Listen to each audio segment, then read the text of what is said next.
Conheça agora as grandes marcas da educação, parceiras do Escola em Voz. Joy Brinquedos. Diversão é assunto sério. Via Jovem. A principal parceira das escolas particulares. Elos Educação e Turismo. Jornada das Profissões. 2025. A maior feira itinerante do sul do Brasil. Travelmate Intercâmbio é para a vida toda. Anderson Gross. O consultor número 1 das escolas particulares. Bom dia, boa tarde, boa noite, esteja você onde estiver, nós estamos aqui reunidos para mais um episódio do nosso podcast preferido em educação, o Escola em Voz, sempre na presença do meu amigo, meu irmão, camarada, meu parceiro Anderson Gross. Seja bem-vindo, Anderson, como você está, meu querido? Cara, maravilhosamente bem, né? Estando na sua companhia, estando na sua companhia também. Porque graças a você, o Escola em Voz está se tornando cada vez mais uma realidade na educação do nosso Brasil, com um pezinho aqui no Sul, né? Falando muito da realidade das escolas, das universidades, do dia a dia da educação do Sul do Brasil. A gente fala muito, né, do que está acontecendo nos corredores dos colégios, em sala de aula, nos gabinetes de direção, Na sala dos dos professores. professores, exatamente, a gente fala muito das salas dos professores, e traz sempre uma reflexão e um alerta, enfim, um pensamento, e talvez até, né, com um pouco de ousadia, alguma sugestão, alguma dica que a gente pode deixar para quem atua na educação. Uma coisa é certa, meu amigo, eu sempre aprendo com você. E se você quiser aprender um pouquinho com o Anderson Gross, não esqueça de inscrever-se no nosso canal no YouTube, ativar as notificações, o sininho, dar a sua crítica, a sua sugestão, dar o like, dê o like neste vídeo, é importante para nós gerarmos engajamento na plataforma. E nós estamos também em outras plataformas de podcasts, como o Spotify, a Amazon e a Apple Podcasts. E hoje nós temos um episódio muito importante, eu diria, muito necessário, né, meu caro Anderson? Nós vamos falar um pouco sobre inclusão, né? Eu digo um pouco porque é um assunto muito amplo, um assunto muito delicado e um assunto que requer, na verdade, como a gente fez, né? Todas as vezes que nós falamos de inclusão aqui, a gente sempre procurou por nossas limitações e a gente respeita essas limitações. A gente sempre trouxe a opinião, né, de especialistas e de pessoas que pudessem nos ajudar a compreender melhor, né, esse assunto em virtude das suas experiências, suas formações e qualificações para tratar.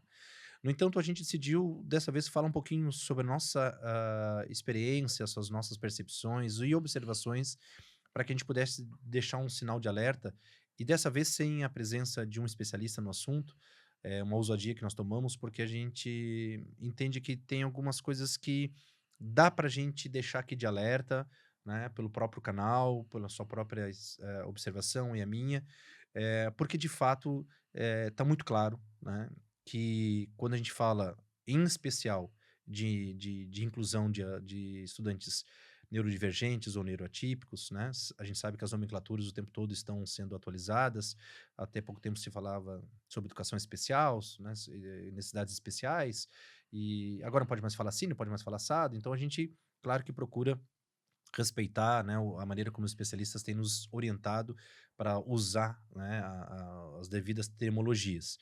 Mas vamos mais no campo dos neurodivergentes, dos neuroatípicos, das crianças e adolescentes que precisam, né, de um ensino adaptado, enfim, ou com diferentes espaços, Com uma diferentes estímulos, atenção. uma atenção especial, enfim, seja como for. Mas assim, o que a gente traz como preocupação nesse episódio é que fica, pelo menos do nosso ponto de vista, eu vou falar um pouco mais de mim, você fica, né, à vontade para trazer a tua própria percepção, porque eu vou falar Anderson, né, Anderson vivendo escola dia a dia. Eh, a gente não aprendeu, simplesmente isso. As famílias não conseguiram, não têm conseguido, têm encontrado dificuldades, as escolas não estão conseguindo, tá? A educação não está conseguindo. E nós estamos agora chegando num momento crítico, porque o volume de crianças e adolescentes trazendo situações atípicas, né, comportamentos atípicos e que são e que demandam necessidades e atenções específicas, eles estão agora indo para as universidades. E se as famílias e a escola não conseguiu, a universidade muito menos. A universidade muito menos preparada está para recebê-los. E se as famílias, as escolas e a universidade não estão conseguindo, o mercado de trabalho muito, muito menos. Porque logo também estarão chegando nas empresas, tá certo? Nos estágios e nas suas experiências profissionais de carreira. Então, é muito preocupante porque a gente vive uma sociedade hipócrita, muitas vezes numa educação hipócrita, tá? Que fala de inclusão, mas não pratica inclusão. Essas crianças e suas famílias muitas vezes são vistas como problemas para a educação, ou seja, para os colégios, para as escolas, para os governos, ou seja, para os secretários de educação, para os prefeitos, para os profissionais municipais, estaduais da educação, porque eles precisam adequar seus espaços para espaços estruturais e espaços pedagógicos, atividades curriculares, para que essas crianças e adolescentes possam encontrar, de fato, um cenário onde elas possam também aprender a se desenvolver e alcançar essa autonomia. E é hipócrita por quê? Porque se fala isso muito belamente num ranking, né, num palanque político, se fala isso numa entrevista, se fala isso na imprensa, se fala isso em determinadas literaturas, em determinadas publicações, mas quando você vai e você está nos ambientes reais, diários, escolares, em que essas crianças e esses adolescentes estão inseridos, você vê que a coisa é completamente diferente. Então, assim, tem uma hipocrisia no meio disso tudo, tá certo? Tem uma fragilidade também, não só da criança e desse adolescente, mas da família e também do professor. Porque eu não vou botar a culpa no professor que não conseguiu aprender a lidar com essa criança porque ele não foi preparado para tanto, tá? Um professor que já está sobrecarregado, tá certo? Uma sala de aula que muitas vezes não é um ambiente seguro para uma criança que não é atípica. Imagina para uma criança, um adolescente atípico. Anderson, tu chegou metendo o pé na porta, meu querido. Metendo o pé na porta. Eu não me recordo de algum outro episódio que você não tenha feito uma introdução tão dura, tão forte e tão necessária. É Porque quase um desabafo, Rony, porque a coisa tá num nível alarmante. e a gente vê que essa falta de entendimento com relação a esse assunto, ela é de uma forma trazendo para a comunidade que envolve todos com a sua cota de responsabilidade, né? Todos eles. Eu gosto dessa palavra, tá? Eu não gosto da palavra culpabilidade, eu gosto da palavra responsabilidade. E eu acho que é isso que você diz, todos. Todos têm a sua cota de responsabilidade sobre isso, não é? Família, poder público, Família, escola, poder público, educador. a saúde, a área da saúde, porque muitas vezes a área da saúde quer dizer como é que a escola tem que atuar pedagogicamente, e aí a área da saúde não é formada, não tem tem essa formação na habilitação. área, não tem essa habilitação, não tem essa expertise Não. para dizer como é que a escola tem que atuar pedagogicamente. E o que a gente vê cada vez mais são médicos dizendo como é que a escola tem que fazer, sendo que a escola tem autonomia para dizer como que ela deve fazer a inclusão da forma mais honesta e tranquila possível. Isso é uma responsabilidade da escola. O que deve... Então você vê que a coisa é tão séria, porque você vê laudos, às vezes, completamente diferentes por terem sido laudados por médicos diferentes, com opiniões diferentes. E aí você diz assim, ó, qual que a escola vai seguir? Então, a medicina especializada, né, nesse sentido, está perdida também.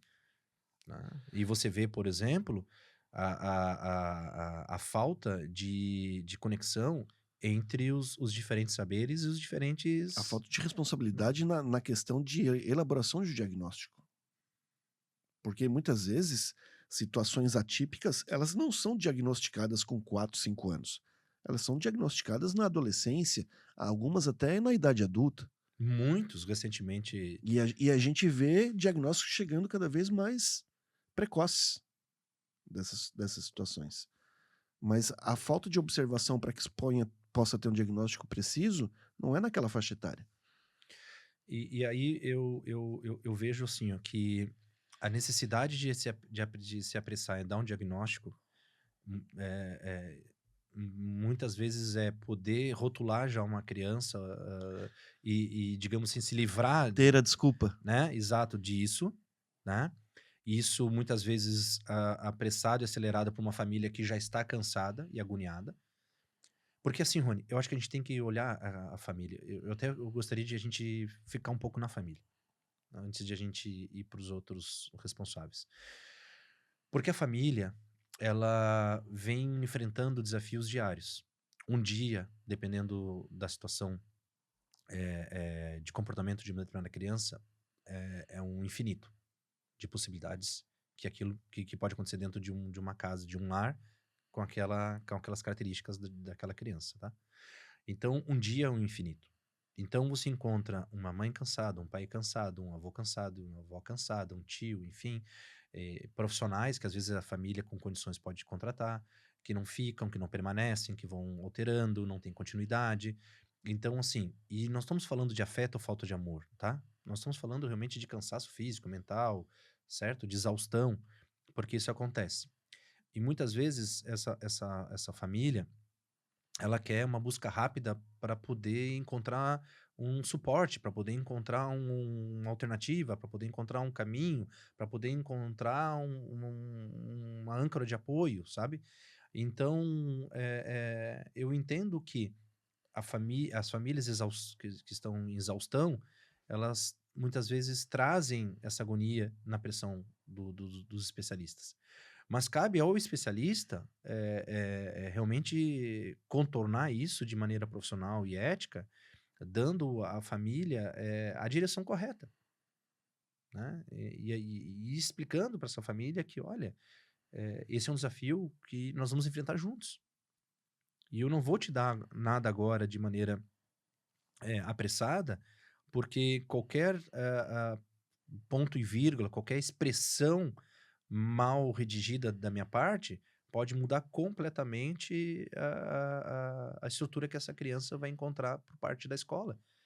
Então, não vai funcionar bem. Então, vamos iniciar um processo que provavelmente vai ser longo, mas que não cabe a mim, apenas a mim e somente a mim tomar essa decisão juntos. Vamos fazer, a gente talvez vai ter que envolver profissionais da psicologia, da fono. Hoje profissionais como fonoaudiólogos e terapeutas ocupacionais estão ressurgindo no mercado com força total, em virtude do aumento de crianças e adolescentes com diagnósticos e necessidades de novos suportes para o seu desenvolvimento. Hoje você vê a volta do fono e a volta do terapeuta ocupacional com muita força no mercado, inclusive nas universidades como oferta de graduação, porque não tem profissional no mercado suficiente para poder atender às atuais demandas. Então, o médico amparado por um colega fono, por um colega terapeuta ocupacional, por um colega psicólogo, certo? Em sintonia com um neuropsicopedagogo, seja da escola ou indicado pela escola, enfim, essa pluralidade de ciências e de saberes e de conhecimentos em torno daquela criança que vai oportunizar um caminho mais compatível a ela. Porque cada criança ela é única cada criança é única independente das suas características. Agora, com esse universo de características que geram mais desafios, essa criança se torna mais única do que nunca, né? Eu diria, meu caro Anderson, que em praticamente 90% das vezes é a escola que aponta para a família alguma situação que precisa ser investigada a ponto de ter um diagnóstico de O neurodivergência ou despertar, neurotípico. aquele olhar assim, ó, É, olha que tem alguma coisa. a escola que aponta, É o assim primeiro. como a escola aponta quando às vezes tem alguma questão de problema de visão, assim como a escola aponta quando tem algum problema de surdez, assim como a escola aponta vários aspectos que muitas vezes passa despercebido pelas Às famílias. vezes até de abuso, né? Até de questões mais sérias e Isso graves. sem entrar nessa É. seara, né? Muitas vezes é na escola que Que aflora isso porque a criança se sente segura naquele ambiente. Mas falando da questão de neurodivergências com relação à questão de inclusão, é ali praticamente onde se observa o comportamento da criança e se aponta para o responsável a necessidade de uma investigação. Então aí tem um primeiro convencimento, que é o convencimento do responsável. Que não é fácil. Não é fácil, Muitas porque muitas famílias vezes são a família não resistentes. quer entender que o filho Ele às tem essa vezes tem um característica. comportamento diferente porque tem uma característica que pode apontar para uma determinada situação de uma patologia ou de um transtorno ou de uma divergência. Antes da tua linha de raciocínio, só para aproveitar, tu vê o despreparo de todo mundo em relação a esse assunto, porque tu conhece as fases do luto, certo? Ok? E, e a dor da família ao receber esse primeiro comunicado parte da escola, você não perde sua linha de raciocínio que você tem guardado aí, mas só para aproveitar. Ela é similar à do luto, tá? Porque a primeira coisa nas fases do luto é o É, choque, tá? Primeiro é o choque, depois a negação, depois a raiva, depois a depressão, a aceitação, a retomada e o novo normal, né? Então, originalmente são 4 ou 5 fases, mas já tem mais 2, né, que tem se aplicado, né? Então, assim, muitas vezes a família, ela leva um tempo significativo no choque, na negação e na raiva, que são as 3 primeiras fases. E se a pessoa da escola, ou o médico, ou o especialista, enfim, não tiver preparado para entender que a família tem também esse período de transição, vai perder a família. e aí tu tem que ter o profissional na escola. Capacitado para entender todos E para esses. poder passar isso, para poder continuar com isso, para poder passar isso e entender as fases. Tem-se esse primeiro momento de convencimento. Tem-se uma orientação para que se busque um profissional, e aí, assim como em qualquer profissão, você tem profissionais e profissionais, Ah, né? Profissionais que dão atestado, profissionais que não dão atestado, profissionais que dão diagnóstico, profissionais que não dão diagnóstico, profissionais que dão diagnóstico mais facilitado, outros não. Vai tudo. Tem de tudo. E a partir dessa junção, dessa tríade montada, você estipula o melhor caminho para a inclusão deste aluno. Agora, é inevitável. Se algum destes 3 atores não fazer o seu serviço com profissionalismo, com honestidade e dignidade, não vai funcionar. Não vai funcionar. Porque os 3 têm que estar em comunicação para que o filho, para que o aluno, para que o paciente seja atendido os e três que você, incluído da melhor forma. os 3 que você cita Escola, família e e o especialista. o profissional da área da saúde. Tá. O profissional da área da saúde tem que se comunicar com a escola tem que se comunicar com esse profissional. Até porque muitas coisas que eu ouço nas escolas e que me trazem, né, é que várias mudanças de comportamento, digamos, acabam retrocedendo o desempenho e o desenvolvimento da criança, é porque muitas vezes a família falha com a medicação. Então, assim, às vezes a escola tá fazendo a sua parte, o especialista tá fazendo, tá super conectado, tá bem elaborado, tá bem redigido, tá bem, digamos, tá redondinho aqui, e aí, às vezes, a criança não é prejudicada nem pela escola e nem pelo especialista. O maior prejuízo da criança vem de casa. Tu sabe que eu já presenciei, assim, pais que quando havia uma indicação por parte do profissional da saúde ou da escola com relação à responsabilidade dele, tipo, ele trocou a psicoterapeuta. E aí o que acontecia? A cada mês trocava o terapeuta.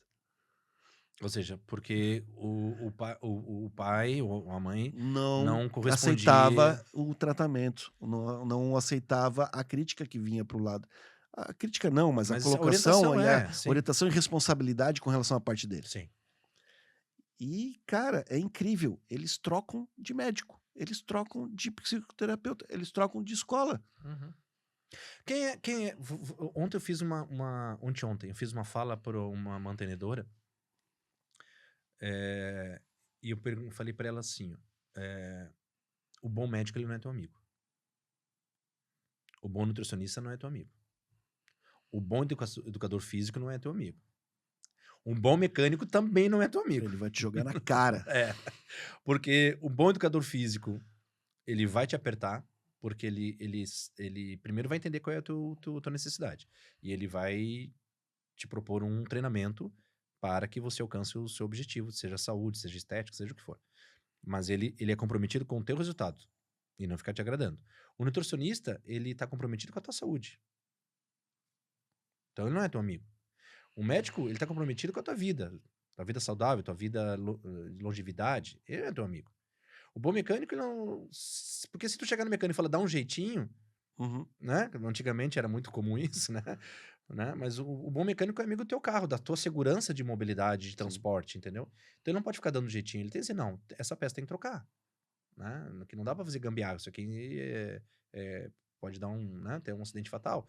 Então, o bom profissional, e não importa de qual área de conhecimento ou de área de atuação ele vem, ele é fiel à parte científica ou à parte, enfim, vigente daquele meio. Então, se você busca um profissional que vai só te fazer coceirinha nos ouvidos, cara, ele só tá levando teu dinheiro. Tá levando teu dinheiro, tá consumindo teu tempo.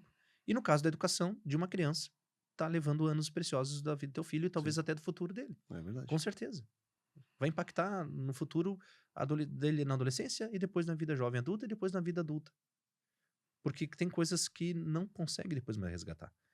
Isso a neurociência deixa claro, né? Existem fases que elas não são recuperáveis. Depois elas são adaptadas ou simplesmente ajustadas. Mas existem momentos que eles não são mais recuperados. E no caso de uma criança que tem neurodivergência ou que tem necessidades específicas, esse diagnóstico, e assim os especialistas que já passaram por aqui, a Mariana Pereira, por exemplo, traz quanto mais cedo o diagnóstico, melhor, certo? Mas o diagnóstico bem feito, não esse apressado, né? Mais chance a criança tem de conseguir desenvolver essa autonomia e ter mais, digamos, uma vida. Eu sei que a palavra melhor não é essa, mas vou usar ela aqui, peço liberdade para usá-la, né? Uma vida mais normal, vamos dizer assim, né? Que ela consiga ter mais praticidade depois nos seus contextos sociais, seus contextos psicossociomotor, de linguagem mesmo, né? Fonética, de escrita, né? Então, é isso que acontece. Então, do ponto de vista da família, a gente percebe uma família, assim, também perdida, mal orientada muitas vezes, ou mal intencionada também, como tu citou, né? Isso para falar no campo da família. Então, a gente não conseguiu dar suporte às famílias, porque, assim, Rony, eu bato nessa tecla. Eu não vejo, assim, ó, que essa questão da inclusão, né, quem tem algum tipo de necessidade, em função das características específicas daquela criança, eu não acho que o suporte é só para criança. De verdade, eu acho que... E a mãe? Tá? E a mãe? Essa pessoa, ela é um ser humano, ela é um indivíduo. E a mãe? E o pai? E o irmão? E a irmã? Sendo ou não sendo neurotípico o irmãozinho ou a irmãzinha? Cara, é uma vida ali, coletivamente, uma vida familiar, que também necessita de apoio e suporte, entende? Então, eu não vejo só o campo psicológico, o campo da saúde mental e emocional para a criança. Eu vejo que ela também se faz necessária para as famílias. Principalmente. E as famílias que têm mais recursos acabam tendo mais chance e oportunidade de poder encontrar caminhos, encontrar suporte. Mas e as famílias de baixa renda? E as famílias de vulnerabilidade social? E as famílias com pouco nível de informação? Mas eu acho que isso é geral, tá? Independente da situação. Do Da suporte? questão da Não, família. mas E vou te dar um exemplo, que ocorre muito em escola. As famílias têm muita dificuldade de separar as coisas. Assim, de uma forma geral, tá? É óbvio que tem famílias que prestam um zelo total e bem feito. Mas assim, ó, vamos colocar situações. A gente tem uma questão da neurotipicidade, da neurodivergência, e tem uma questão de princípios, regras, valores que o aluno precisa entender dentro do contexto e dentro da realidade dele naquele momento dentro daquele estabelecimento. Isso. Dentro daquele ambiente existem regras Regras que precisam ser essenciais cumpridas. que são determinadas camadas que a maior parte consegue entender a razão da existência delas. Isso mesmo. Então, o que acontece é uma dificuldade de separar essas coisas. E aí, consequentemente, você tem alunos que, quando os pais não entendem essa separação de coisas, alunos mais, aí, né, de certa forma, mimados, alunos que não entendem as regras, alunos que têm mais dificuldade de convívio, alunos que não respeitam uma determinada hierarquia do professor. Enfim, você tem um aluno mais indisciplinado. Mas que se tivesse sido ensinado corretamente e estabelecidos os limites, ele entenderia. Ele entenderia desde que tivesse sido aplicado de maneira adequada, Aqueles princípios que a gente gradativa, aprende em casa. que são... Até porque, né, uma pessoa que é neurodivergente, ela sabe que quando o sinal está vermelho, ela não vai atravessar a rua, E até que porque ela pode ser atropelada. vamos pegar um outro exemplo da mordida, que é o mais comum. Por que você tem crianças que chegam mordendo todo mundo na escola e quando pegam escolas realmente bem estruturadas nesse campo da inclusão e que realmente, assim, graças a Deus que existem escolas assim, essa criança, depois de um determinado tempo, ela nem sabe mais o que é morder. Ela consegue superar isso, consegue se ajustar, claro, com todo, né? Tem todo um trabalho, né? Da noite pro dia. Mas como é que consegue? Porque é ensinado, porque é trabalhado. E tem a E- família presente. Exatamente, isso é enfrentado da maneira correta. Então, concordo contigo, tem muitos assuntos que são misturados por parte da família, buscando, né, digamos, desculpar determinados Pano quente, é, justificar. mas que não poderia, que essa criança em si poderia já ter superado, mas a família em si não superou. Mas indo para o campo da escola, né? A gente falou da família, né? Do campo da escola. A gente precisa urgentemente de amparo também para os professores. Existem professores que estão simplesmente abandonando a sala de aula, desistindo da sala de aula, desistindo do magistério, por conta de dificuldades de conseguir gerenciar a sua própria rotina escolar, profissional, né, de alfabetização, de atividades lúdicas, organização de turma, organização de espaço, entrega de material, distribuição das atividades, recolhimento das atividades, enfim, da rotina, o dia a dia de 5 horas de uma criança dentro de um ambiente, cara, 5 horas é coisa, É. tá? 5 horas é coisa. E quando a gente fala lá da monodocência, né, que é o professor da educação infantil, anos iniciais, tudo bem, tem lá um auxiliar, né, etc. Mas a monodocência, ela sobrecarrega muito o profissional. Porque quando você tá nos anos finais e você vai alternando de turma, você dá história, tô no sexto A, vou pro sexto B, daqui a pouco tô no nono, daqui a pouco tô no terceirão, se tiver ensino médio eu pegar os dois segmentos. Na monodocência, cara, você entrou ali a 1 hora, 1h30 na turma e vai até às 6, 6h30, você vai com aquela turma ali, certo? E se tiver né, determinadas características de comportamento dentro daquela turma de crianças que possuem, O professor vai estafar. vai estafar. É E impor- quem é que dá isso? Aí é que tá. É importante lembrar, Anderson, que existe uma legislação, né, que as Que escolas determina. precisam seguir, precisam cumprir, e se adaptar com relação à inclusão de alunos neurodivergentes. Agora, falando nas escolas particulares, as escolas particulares têm que planejar isso, né? A gente, num episódio anterior, falava sobre planejamento, sobre princípios filosóficos, sobre a escola se preparar. Ela também precisa se preparar para isso. E não deixe para se preparar tarde, porque já está acontecendo, já Não, está havendo uma explosão de aumentos desses casos. o volume é maior, O né? volume é maior, então ela tem que prever isso dentro do seu orçamento e tem que ofertar, né? De certa forma, ela larga na frente. Eu tenho acompanhado uma escola no seu processo de matrícula e a coordenadora me apontou que de X pessoas que ela entrevistou para determinado segmento, 100% eram neurodivergentes. Das entrevistas que ela Das fez entrevistas para num período matrículas novas, recente. num período recente. Então, é um aumento que é a realidade das escolas. E aí dentro dessa realidade, a gente vê que realmente assim, ó, é alarmante, tá?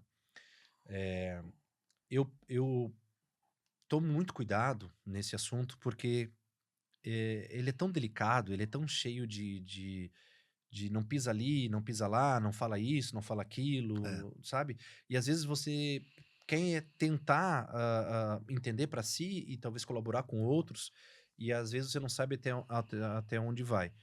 Mas assim, ó, o que me deixa frustrado, tá? É ver tanta gente discutindo nomenclaturas, que agora não pode falar isso, agora não pode falar aquilo, pode isso, não pode aquilo, certo? Tanto volume de informação em cima disso, tá certo? E pouca ação Ação. prática, especialmente por parte de poder público, de poder entrar mais fortemente, mais ativamente nesse novo contexto, tá certo? Então, assim, aí diz assim, mas tem que ver que não aumentou tanto, porque na verdade isso sempre existiu, que aumentaram os diagnósticos e por isso que o volume aumentou, né? Só que daí, assim, ó, por observação, você vê, ou pelo menos eu consigo olhar, eu tô vendo que há uma diminuição, por exemplo, de crianças que apresentaram, pelo menos o campo de visão é esse, né? Síndrome de Down, você vê que, né, a- era um número maior que você via antes, certo?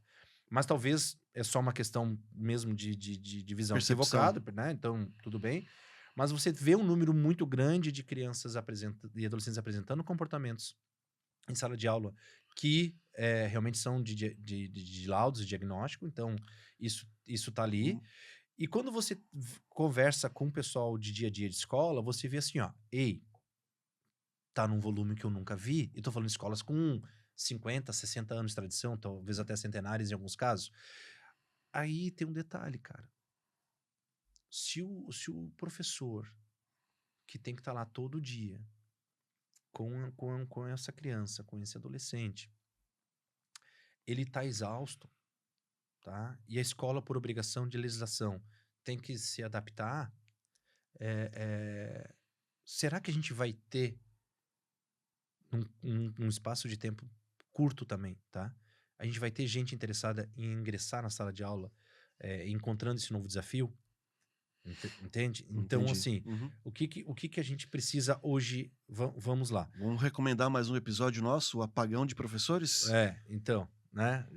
Mais um episódio nosso, Apagão de Professores. Mas aí o que a gente tem que entender assim, ó? Tá, vamos lá, vamos pensar assim, ó. Cara, a gente tem tanta lei de incentivo fiscal, tanta lei, tanta coisa, tanta cota pra isso, cota pra aquilo, lei de incentivo fiscal pra isso, lei de incentivo fiscal pra aquilo, não sei o que disso, reduz pra aquilo, dá desconto naquilo. Te pergunto, por que a gente não tem uma lei, tá?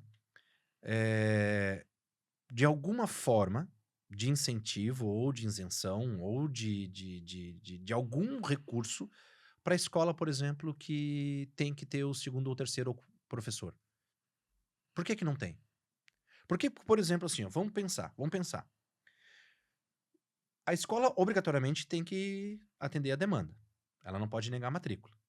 Dependendo da situação de laudo da criança, ela tem que ter mais um professor em sala de aula. Um professor em sala de aula, para aquela criança, ele basicamente vai ter o mesmo investimento da escola, o mesmo custo para a escola do que o professor titular, né, o professor regente da turma, correto? Correto. Então, vamos lá. Eu sou o regente da turma, tenho um salário X, a escola tem custo X comigo. Ah, mas temos uma criança lá que tá e a obrigação, temos o professor Rony. Contratamos o Rony. Agora temos Anderson e Rony na mesma turma. Anderson para todos, Rony para a criança. O custo para a escola de nós dois é o mesmo. Seja eu para todos e você para aquela criança. Correto? Te pergunto, não deveria, por exemplo, ter uma lei de pelo menos a parte trabalhista, que são os custos operacionais imensos da escola, ser de alguma forma retirado por parte do governo?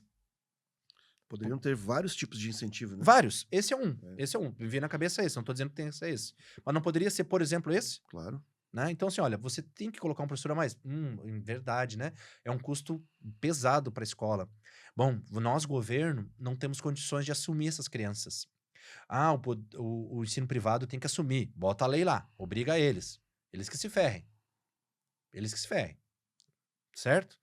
Mas espera um pouquinho. Poxa, mas essa criança é uma criança da sociedade, não importa onde ela estuda, ela é nossa criança. Não importa se ela estuda numa escola municipal, estadual, federal ou privada. Ela é nossa criança, ela é nosso. Essa criança daqui a 10 anos, 15 anos, 20 anos é nós aqui, tá? Sim. Então, só um pouquinho. Vamos fazer o seguinte: nosso poder público, vamos então criar mecanismos de reduzir o peso para essa escola, e o que nós temos de peso é imposto, né? Então, peraí, deixa, né? Quantos professores vocês têm esse ano só de contratação baseado na lei da inclusão?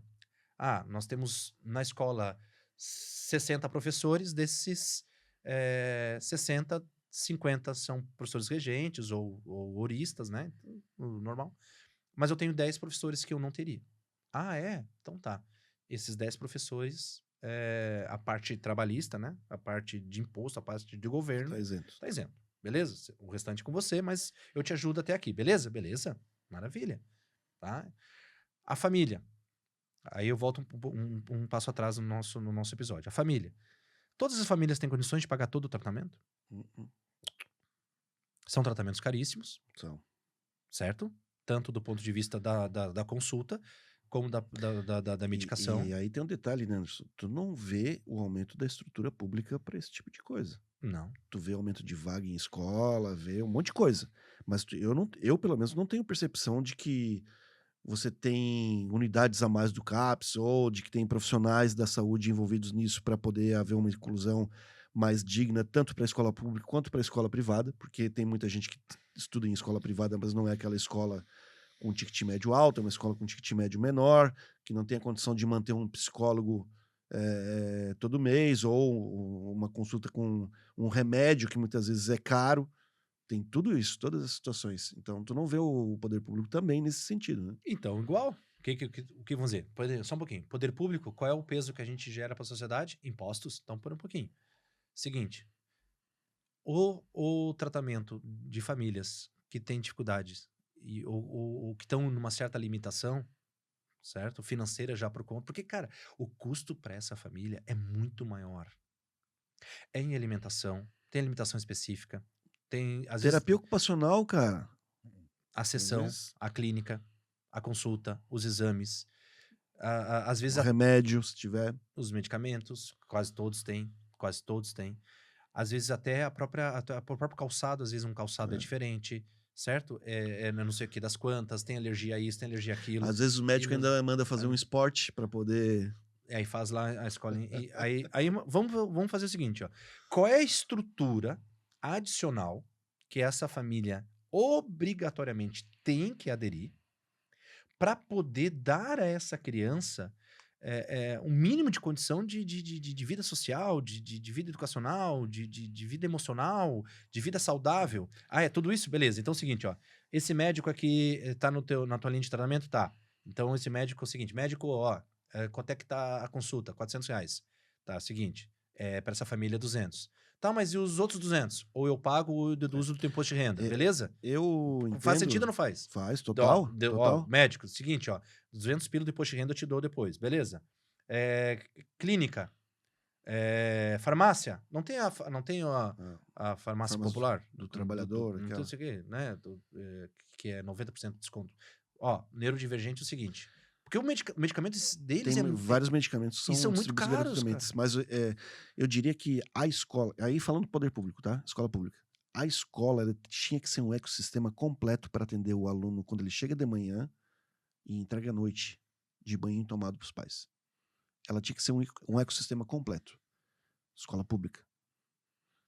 Porque o aluno que é vulnerável, ou o pai que não tem condições de manter um psicólogo, enfim, né? Aí você vê diversas situações de faixa de renda, mas que coloca o seu filho lá naquela escola, e aquela escola vai cuidar dele, vai cuidar da saúde dele, vai cuidar da alimentação dele, vai cuidar da educação dele, Do emocional, vai do cuidar do esporte, emocional dele, vai cuidar do esporte dele. autonomia.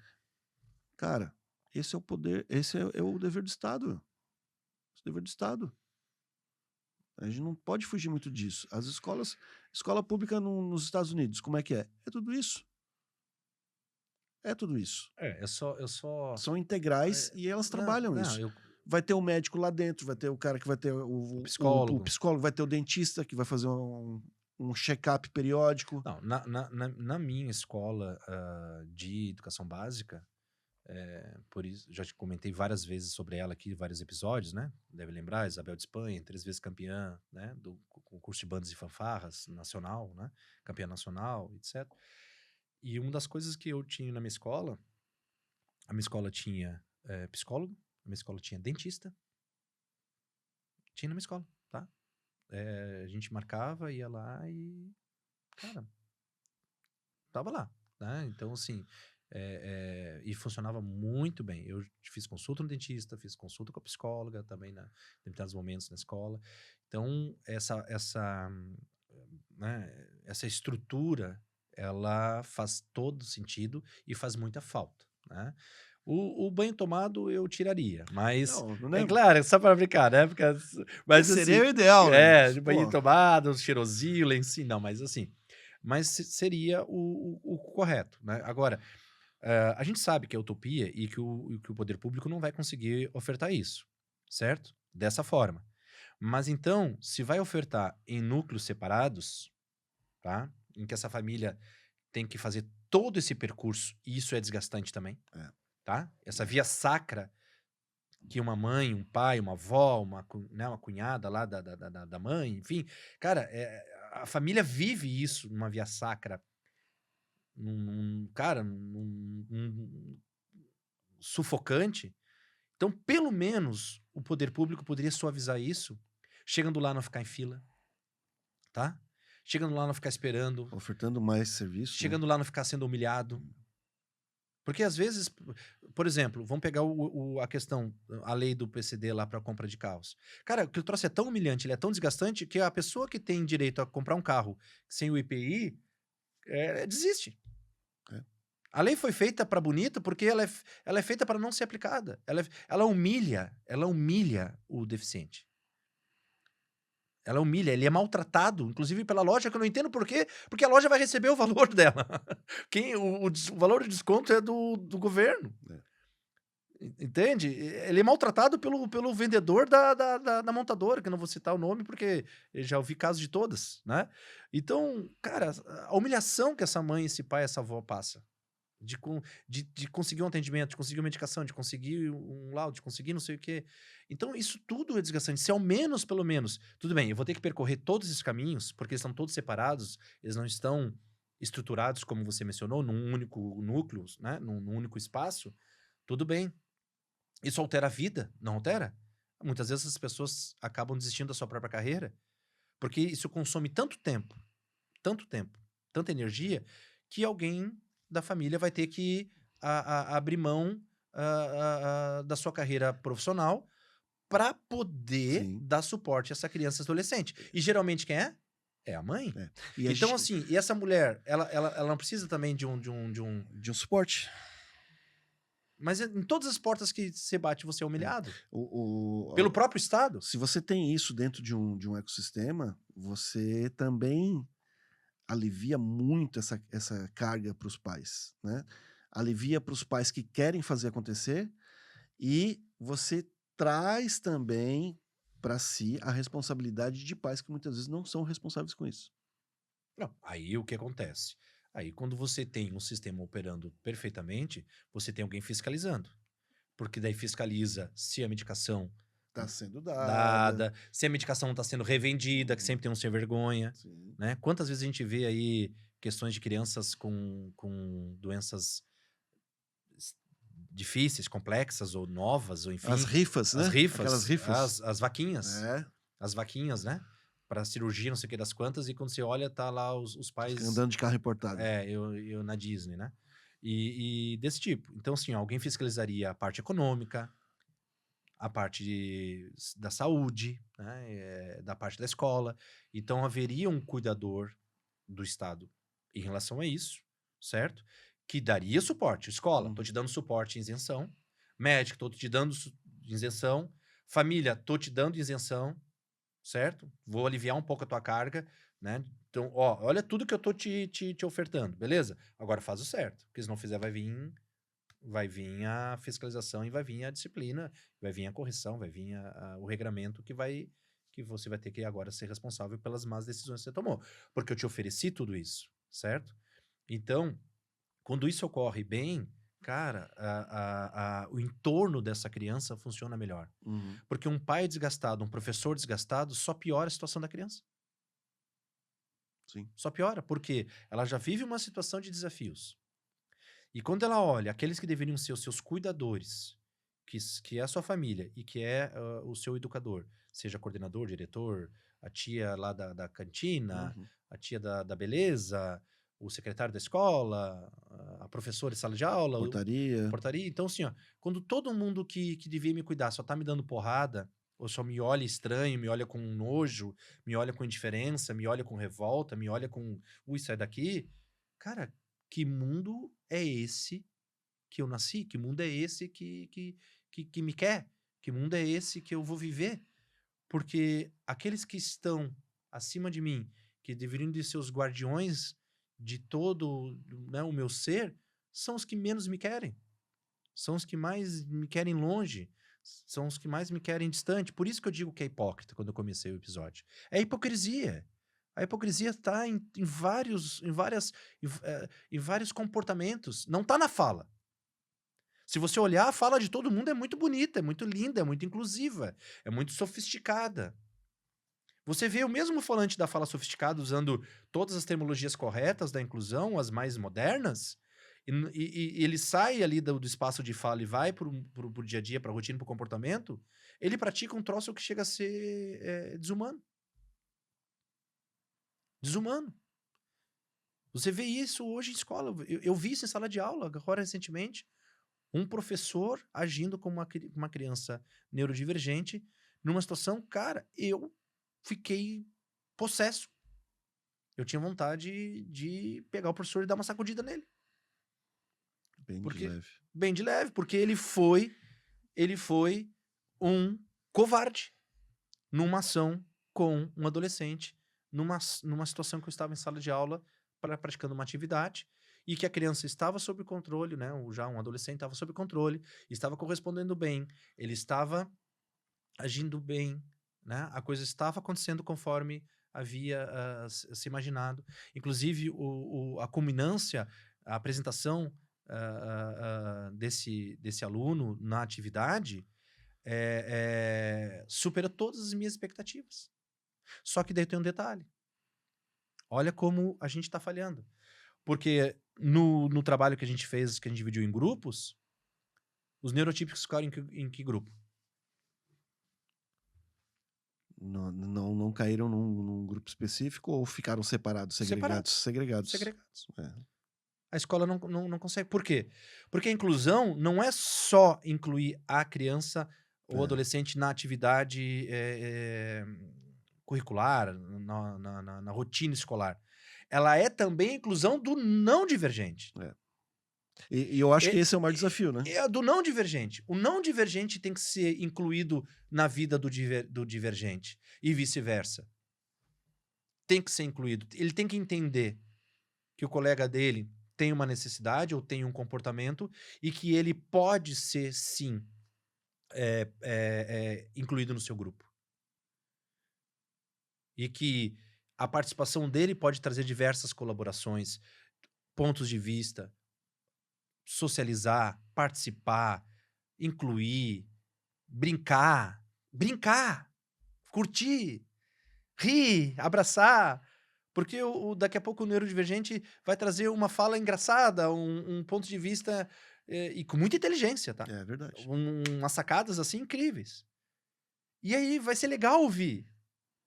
Você Entende? trabalhar a questão da empatia, né? É isso. É isso. E aí eu te pergunto, aí tu olha esse lá trabalho tem que ser feito com o coleguinha e com o pai e a mãe do coleguinha, tá? Porque muitas vezes vem o pai e a mãe do coleguinha pedir a cabeça do neurodivergente. É o mais comum. É o mais comum, cara. É o mais comum.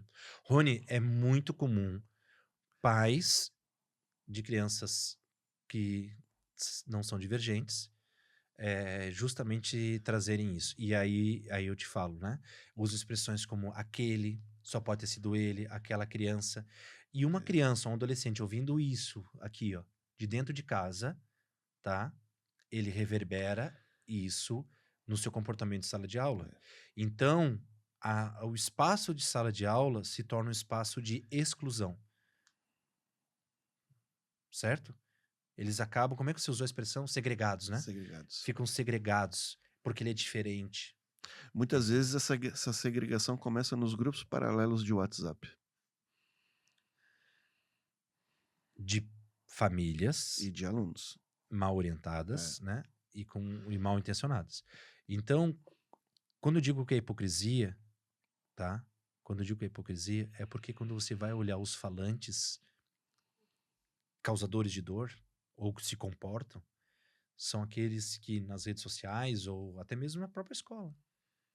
Você olha lá, tem um socioemocional lindo na oferta da escola. Na prática, Mas na prática você não tem isso. Ah, mas ele, veja bem, né, Anderson? Esse menino, essa menina tem esses traços, tem isso, tem aquilo. Eu falei, tá, mas se a gente não ajudar agora, se a gente não orientar agora, se a gente não trabalhar isso agora, isso vai acontecer sempre. e qual é o limite dessa ajuda? Porque, assim como eu, tu entende que isso precisa ser um trabalho em conjunto, um trabalho multidisciplinar, Sim, e envolvendo a tríade que você mencionou. não é? Tá. Até onde é o ponto ali de você ver, tentar levar, ajudar, mas ver que algum ponto dessa tríade não está funcionando? Não, aí a cobrança da ponta não, que não está entregando a sua parte. As outras têm que fazer essa cobrança como citado. Da parte da escola, a escola não pode cansar de. A escola que quer ser amiga da família é uma escola perigosa. Foi. A escola que quer ser amiga da família é uma escola perigosa. A escola, ela tem um dever: proteger a criança e o adolescente. Esse é o dever da escola. É proteger a infância, é proteger a adolescência, é observar, desenvolver, incentivar, estimular, acompanhar, avaliar, corrigir, Corrigir ajustar. e, com isso, deixar com que a criança aprenda, né, comemore, se frustre, E vai ter que frustrar. que ela caia, que ela levante. Que ela não seja escolhida, às vezes, por um timezinho de futebol, dos grupinhos, etc e tal, dentro de um âmbito normal, Saudável. saudável, né? Não sempre é só aquela criança, né? Não, nem sempre só aquele grupinho, mas dentro desse contexto. Agora, a escola que quer entregar para a família a narrativa que só agrada a família, esquecendo da criança, essa escola é perigosa. Porque o compromisso da escola é com o desenvolvimento da criança em vários sentidos. Tem vários compromissos. Não existe um compromisso no singular. A escola, ela tem vários compromissos ela é uma concessão, inclusive, que pode ser retirada quando fica comprovado que a escola não tem condições de existir enquanto instituição educacional. Então, a escola tem que ser um lugar em que essa questão ela tem que estar pulsante. A escola tem que ser uma das vozes mais fortes no campo da inclusão. A escola tem que ela não pode ser hipócrita. A escola tem que ser o lugar onde os professores querem incluir, onde os coordenadores querem incluir, onde ela combate a segregação, onde ela combate o bullying, onde ela combate a fala do pai de todos os sentidos, do pai racista, da polarização política, dos extremismos e de todas as coisas, né? São outras situações de Né? inclusão que a gente não vai nem Nem entrar no entrar, mérito, né? A questão do direito, da liberdade de expressão, da liberdade religiosa deve ser sempre mantido e jamais vou abrir mão disso. A direção à propriedade intelectual, à proteção à propriedade patrimonial, né? Sou a favor, de maneira saudável, à meritocracia, mas, no entanto, é, é, a escola tem que ser o lugar em que essas questões têm que ser sempre pensadas, analisadas, criticadas e buscadas, sem hipocrisia, de verdade, de verdade. Olhando para dentro de si mesma e buscando entender o que está faltando para a gente conseguir trabalhar nesse sentido. Porque, Rony, uma das instituições mais fortes que nós temos no Brasil é a escola. Nós temos só no âmbito das instituições privadas cerca de 40 mil escolas de todos os segmentos e tamanhos. Mas o Brasil tem hoje, atuante, funcionando, em registro, cerca de 40 mil escolas de educação básica. Estamos excluindo, portanto, todas as municipais, todas as estaduais, todas as federais e o ensino técnico e mais o ensino superior. Se somarmos tudo isso, olha o volume de entidades e instituições existentes no campo da educação no país.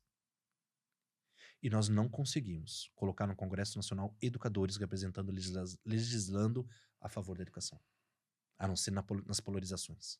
É verdade. Um dos grupos com menor representação política no Brasil são da educação.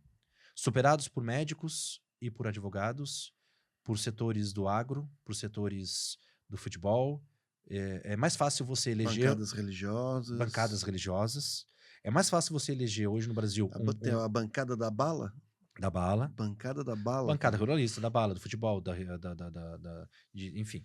Mas é mais fácil você eleger no Brasil um ex-jogador de futebol ou um pastor, tá? E não estou falando de nenhuma igreja, estou falando de uma posição social de liderança religiosa. É mais fácil você eleger um ex-jogador de futebol, um ex-BBB e um pastor do que você eleger um educador. Só para ter uma ideia. Então nós não temos no Congresso Nacional, nós não temos nas Assembleias Legislativas, e nós não temos nas Câmaras de Vereadores nenhum educador realmente buscando a educação como sua bandeira.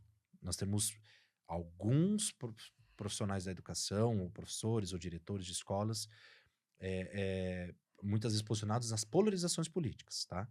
Mas um educador de verdade, representando nos espaços políticos, a educação nós não temos. Então, assim, ó, a educação brasileira... Talvez porque eles saibam onde é que isso vai dar, né?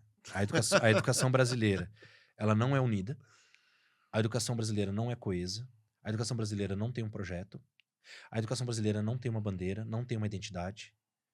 E falando de educação, agora vamos falar da educação privada. É desunida. Porque se essas 40 mil escolas, pelo menos, se unissem apenas no campo da esfera de pressão política para poder operacionalizar tudo isso que nós falamos nesse episódio, de ofertar para a sua escola e para as famílias, e sempre terminando na criança e no adolescente, um espaço escolar onde as coisas pudessem ser as melhores possíveis. Se essas 40 mil escolas se unissem para uma pressão política, muitas das ideias, e não estou dizendo que são as melhores, são apenas as minhas ideias e as tuas ideias, e tantas outras melhores poderiam vir se reunissem com o propósito de buscar essas alternativas, seja na isenção, seja sei lá, num financiamento, seja num investimento, seja etc e tal.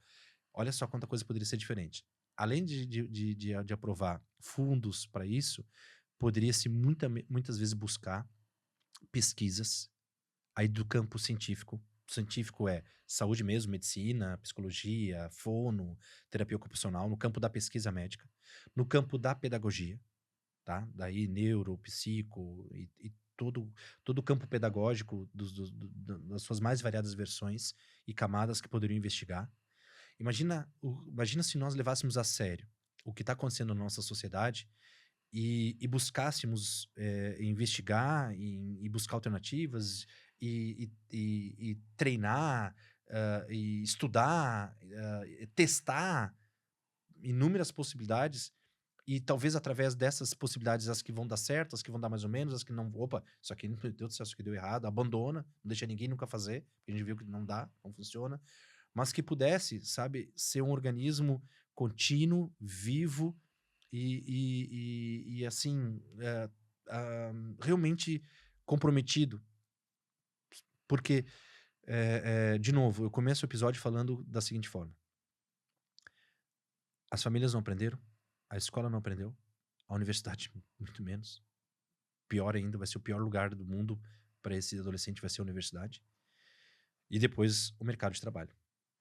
Tá? Quando ele é adulto, com uns 25, 30 anos, ele vai precisar, né, pós-universidade, se conseguir fazer universidade, pós-universidade, tá? Ele vai precisar ir para o mercado de trabalho e ter uma vida. Precisa ter uma vida. Precisa ser incluído.